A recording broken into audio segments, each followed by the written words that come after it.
Israel rompe então com essa agência-chave da ONU, a UNRWA. É uma agência específica para Humanitarian Relief, é até o nome da agência que dá esse UNRWA, mas é basicamente uma agência de auxílio humanitário para a Palestina e para a questão de faixa de Gaza, etc., é uma das principais agências organizadoras da questão.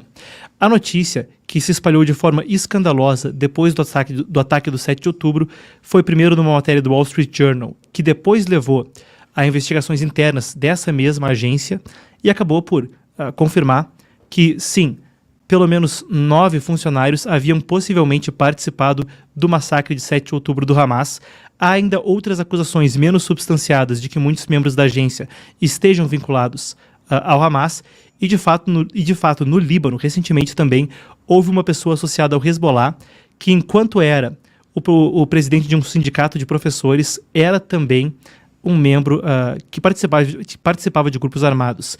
A imagem que vocês veem ao meu lado agora é do governo israelense, e a gente vai passar por algumas dessas acusações e depois chegar ao que foi aprovado hoje no Parlamento de Israel, ou melhor dizendo, ontem à noite. Com o fuso horário tem aí uma intersecção, mas de toda forma, essa nova medida que entra em vigor em 3 meses, a gente já vai entender os detalhes do que ela é. Primeiro a gente entende qual é a acusação, e esse é um site, o que aparece ao meu lado, até que é atualizado com frequência pelo governo de Israel, com a questão de laços entre o Hamas e essa agência da ONU.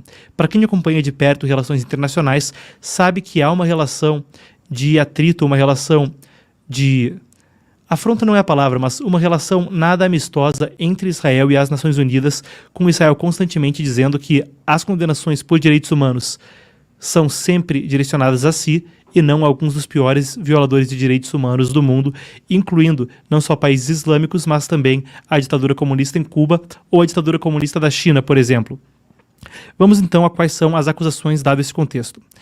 Israel fala nesse website o seguinte: 30 de setembro, confirmado que um comandante do Hamas, e já vinha dizendo Hezbollah, era do Hamas no Líbano, era também um professor, um diretor de escola em uma escola da UNRWA.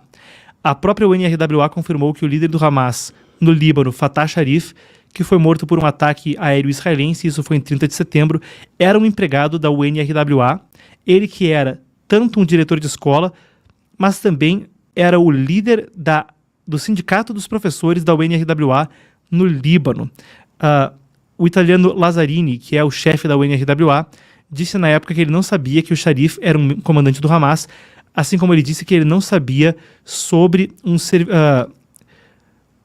uma fazenda de um servidor do Hamas, onde a IDF, as Forças de Defesa de Israel, descobriram que a IDF descobriu sobre o quartel-general da UNRWA em Gaza. E aí fala a respeito também, melhor dizendo, server farm, eu traduzi errado aqui do pronunciamento, mas um bunker cheio de servidores de computação, nesse caso, que foi descoberto abaixo do quartel-general da UNRWA em Gaza. E segue com uma declaração condenatória. Voltando mais atrás, a gente tem no dia 8 de junho, ou melhor dizendo, dia 6 de agosto, as datas estão trocadas aqui no exterior, mas no dia 6 de agosto, uma investigação das Nações Unidas confirma a participação de membros da UNRWA no massacre do dia 7 de outubro. Uma investigação de um escritório de uma agência interna da ONU provou as asserções de Israel a respeito do envolvimento de empregados da UNRWA no massacre de 7 de outubro como credíveis e verdadeiras. Essa investigação, de fato, investigou uma série de acusações que havia contra dezenas de funcionários e 9 deles, concluiu a UNRWA, acabou por não conseguir negar que eles estiveram envolvidos, não conseguiu negar cabalmente que eles estivessem envolvidos em cooperação entre essa agência. De forma também interessante ao seguinte, a UNRWA, em 7 de julho, que foi cerca de 6 meses depois que houve o escândalo pelo Wall Street Journal a respeito de funcionários da agência estarem envolvidos com o Hamas, mas o comissário-geral Lazzarini, que lidera essa agência, ele, segundo Israel, não endereçou as preocupações de forma clara. E ele fez mudanças ao regimento interno da UNRWA, falando que a membresia em qualquer grupo militante ou armado era proibida. Mas, para membros da UNRWA, ou funcionários. Mas ele não chegou a condenar o Hamas como um desses grupos, Isso em um momento onde a ONU vinha se referindo a ele como uma força política. Então a nomenclatura não deixa claro se isso realmente endereça a questão de funcionários da UNRWA participando com o Hamas. A consequência vocês veem num tweet que vai estar agora a meu lado, isso foi publicado no X. Vocês veem então, isso é um comunicado que vem do escritório do primeiro-ministro de Israel, então do escritório de Benjamin Netanyahu, que fala: trabalhadores da UNRWA envolvidos em atividades terroristas contra Israel precisam ser responsabilizados. Já que evitar uma crise humanitária é também essencial, a ajuda humanitária precisa continuar disponível em Gaza agora e no futuro. Então essa é a declaração que vem do gabinete de Netanyahu a respeito do assunto. Mas seja como for, a coisa passou com uma maioria muito grande no parlamento israelense. A gente fala de 80 votos a 92.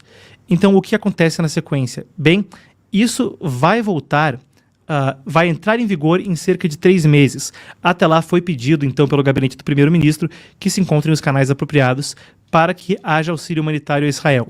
Isso aprofunda relações que já vinham tensas entre Israel e a ONU, em particular depois de, no Líbano, episódios onde funcionários da agência da ONU no Líbano foram atingidos em meio a ataques israelenses. Do lado de Israel, eles falam que eles avisaram para que essas pessoas saíssem porque estavam em áreas que poderiam ser atingidas e elas se recusaram a sair.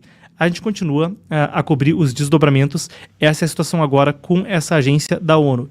Mas, como eu disse, não é uma medida executiva ou unilateral, é pelo contrário uma coisa que vem pelo Congresso e com uma maioria, um apoio esmagador a favor do corte das relações, conforme, como a gente revisou nesse histórico, não fica positivo o histórico da UNRWA em termos de conseguir provar sua dissociação do Hamas. Claro, qualquer acusação precisa ser fundamentada, mas, como a gente viu nesse caso, existe a suposição de laços não com base em alguma alucinação, mas com base em investigações internas da agência que mostram funcionários em postos elevados no Hamas, como, por exemplo, o líder do Hamas do Líbano, estando envolvidos como funcionários da agência recebendo dinheiro. Isso também se soma ao coro já feito pela Palestinian Media Watch, uma organização que vinha denunciando que muitas vezes aquilo que vai como auxílio humanitário para pessoas afetadas pela guerra ou por outras condições na faixa de Gaza ou na Cisjordânia pode acabar nas mãos de organizações que tenham a intenção de cometer terrorismo. A gente, como eu disse, continua acompanhando os desdobramentos do conflito.